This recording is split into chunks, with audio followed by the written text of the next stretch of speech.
Hi friends, அஸ்ஸலாமு அலைக்கும். Welcome back to my channel. எல்லாருக்கும் ரமதான் முபாரக். ஸோ இன்றைக்கி பார்த்தீங்கன்னா இஃப்தார்க்குள்ள ஒரு டிஷ் தான் செய்ய போகிறேன், தய் வடை.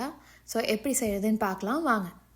நான் ஒரு 2 கப்ஸ் உளுந்து எடுத்திருக்கேன். இதை வந்து ஓவர் நைட் சோக் பண்ணி வச்சுக்கோங்க. ஸோ நெக்ஸ்ட் டே பார்த்தீங்கன்னா இதை ஒரு ஃபைன் பேஸ்ட்டாக நம்ம அரைச்சி எடுத்துக்க போகிறோம்.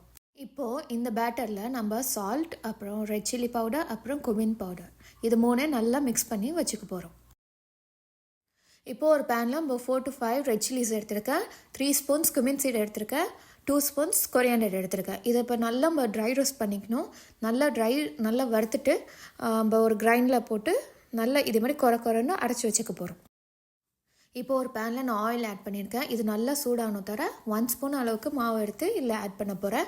இதே மாதிரி ரவுண்ட் ஷேப்பில் வரும், அதுதான் டேஸ்ட்டாக இருக்கும். ஸோ நெக்ஸ்ட் ஸ்டெப் பார்த்தீங்கன்னா கர்டு எடுத்திருக்கேன். அது ஒரு 3 ஸ்பூன் கர்டு எடுத்திருக்கேன். சால்ட் ஆட் பண்ணிக்கோங்க, ரெட் சில்லி, கியூமின் பவுடர், இது எல்லாத்தையும் ஆட் பண்ணிட்டு நல்லா நம்ம மிக்ஸ் பண்ணி வச்சுக்கணும். இப்போ நெக்ஸ்ட் ஸ்டெப் ஒரு பவுல் எடுத்துக்கோங்க. அதில் நம்ம பண்ணி வச்சுருக்க அந்த பஜ்ஜீஸ் எல்லாம் இதில் ஆட் பண்ணிக்கணும். ஆட் பண்ணிட்டு நம்ம பண்ணி வச்சுருக்க கர்ட் மிக்ஸ்சர் அது எல்லா சைடும் ஸ்ப்ரெட் ஆகிற மாதிரி நம்ம ஊற்றி வச்சுக்கணும். நல்லா எல்லா சைடும் வர மாதிரி ஊற்றிக்கோங்க.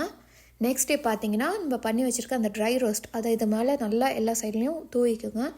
நெக்ஸ்ட் டர்மெரிக் சட்னி, இது நான் வீட்டில் தான் பண்ணேன், அதாவது புளி சட்னி, இதையும் மேலே நல்லா போர் பண்ணிக்கோங்க.